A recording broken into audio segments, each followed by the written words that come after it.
Bonjour à tous, bienvenue sur Échecs et Raf.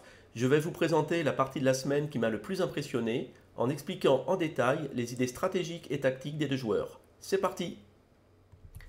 La partie s'est jouée le 25 mai entre le champion du monde Magnus Carlsen et le grand maître américain Hikaru Nakamura dans le cadre de la Crypto Cup. Le Norvégien débute la partie par E4, ensuite ça a continué par E5, cavalier F3, cavalier C6, fou C4, fou C5.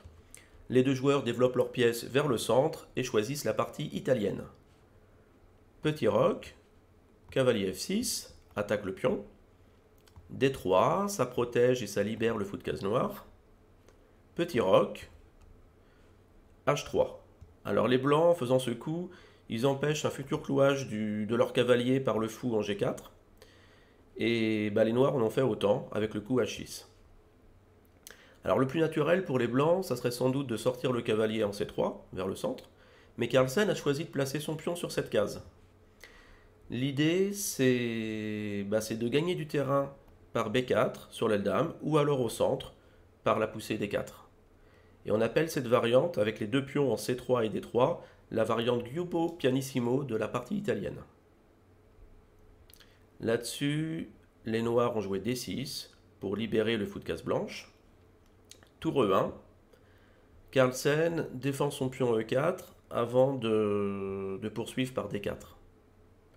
A noter aussi que le coup tour E1, c'est un coup thématique dans l'italienne et il peut permettre aussi au cavalier B1 de se rapprocher de l'aile roi et de passer par D2, F1 pour venir jusqu'en G3 se rapprocher de l'aile roi.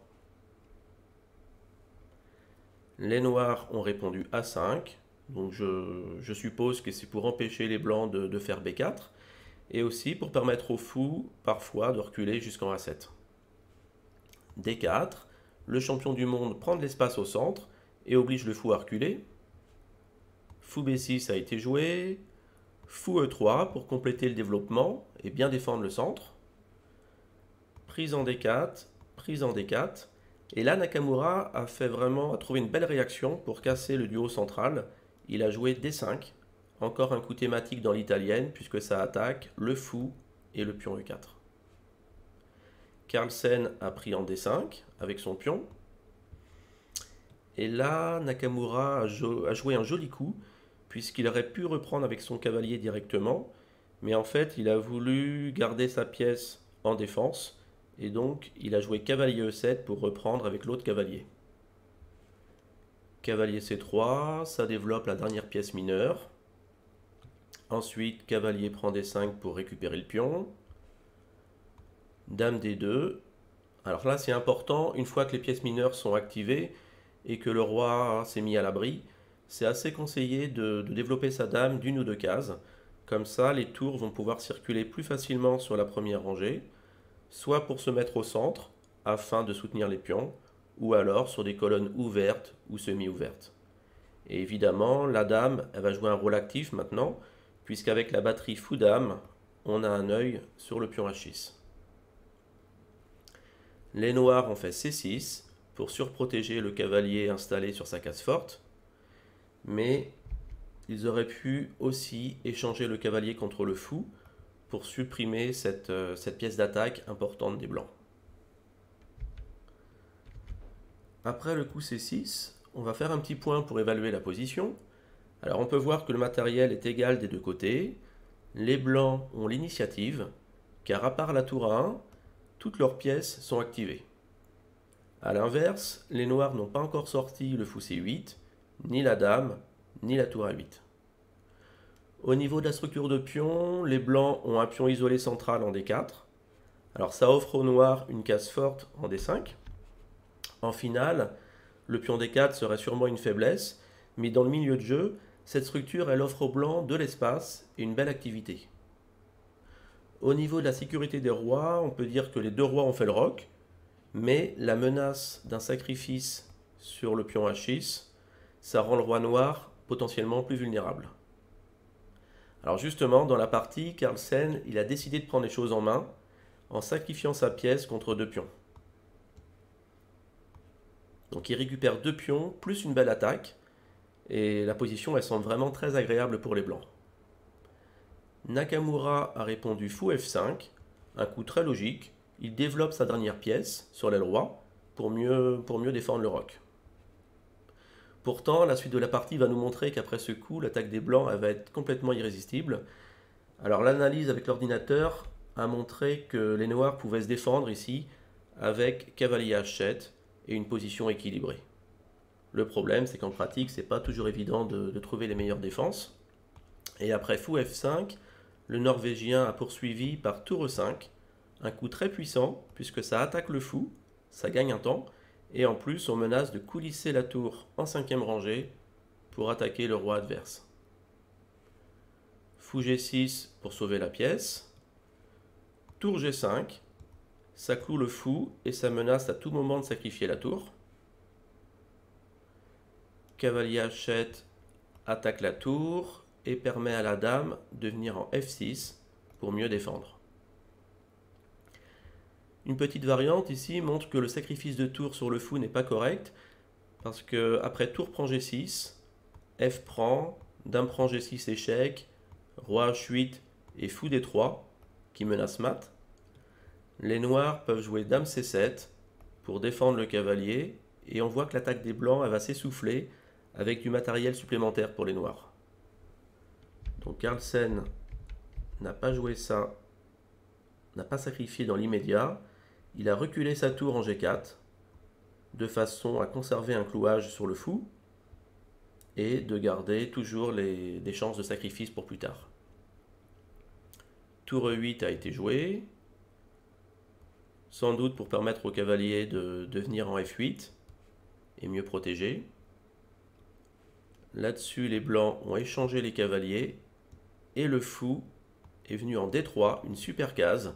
Il se replace sur une meilleure diagonale et les blancs mettent un maximum de pression sur G6 qui est finalement le principal rempart du roi adverse.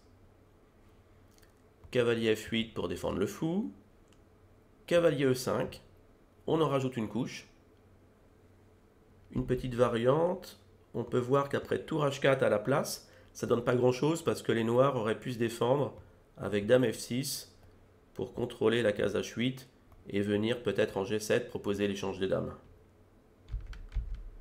Dans la partie, le Norvégien a joué cavalier E5 pour attaquer donc une 4e fois le fou G6. Là-dessus, Nakamura a fait tour E6 pour défendre aussi. Et aussi pour amener la dame après en F6. Fou F5, attaque la tour. Tour D6. Et là, c'est parti. Carlsen a sacrifié, enfin il n'a pas sacrifié tout de suite, mais il a fait des échanges sur G6 pour faire sauter le verrou de la défense des noirs.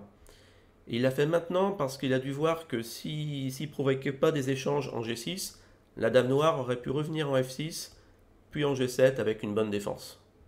Donc il a pris en G6, les noirs ont repris avec le pion, fou prend G6, cavalier prend, tour prend, dame reprend, échec. Les blancs ont une pièce de moins contre 3 pions, mais le critère le plus important de la position ici est la sécurité des rois. On voit que le roi blanc il est bien défendu, car il a un petit mur de pions devant lui, ça empêche les échecs. Alors que pour le roi noir, c'est pas du tout le cas, il n'y a plus aucune défense. Alors l'enjeu des blancs maintenant, ça va être de ramener la tour A1 qui n'est pas encore sortie sur la colonne ouverte pour donner l'assaut final avant que les noirs puissent organiser leur défense. Pour l'instant, il y a échec, donc il a joué roi H8. Et là, le champion du monde, il est resté extrêmement précis jusqu'au bout parce que s'il avait fait tour E1 tout de suite, les noirs auraient pris le pion D4 avec le fou. Ça empêche la tour blanche de venir en E5 et ça permet aussi à la dame de venir défendre en F6. Avant de faire tour E1, il a donc donné des petits coups d'échec avec la dame de façon à venir protéger son pion D4. Et maintenant que le pion est bien défendu, tour E1 est possible. Alors là, il n'y a plus grand chose à faire pour les noirs. Il y a la tour qui menace de rentrer sur la case E6 ou E5. Nakamura a joué tour C8 avec un petit piège quand même. C'est-à-dire que si les blancs mettent la tour en E5 pour faire le mat de l'escalier, il y a tour C1 échec, roi H2 et fou C7 qui cloue la tour et récupère encore plus de matériel avec du coup après une bonne défense pour les noirs. Donc Carlsen évidemment n'est pas tombé dans le piège, il a mis sa tour en E6 sur une case blanche. Et maintenant, il n'y a plus grand chose à faire, les noirs ont fait tour C6, mais les blancs sont arrivés avec la dame en G6, roi H8, et après tour E8 échec, la seule façon de parer l'échec c'est de sacrifier la dame. Et là, Nakamura n'a plus qu'à abandonner puisque les blancs ont une dame et 3 pions sur l'aile roi qui vont pouvoir avancer. Donc c'est beaucoup trop face à la tour et au fou adverse. Voilà, j'espère que cette partie vous a plu. Bonne journée et à bientôt pour de nouvelles parties.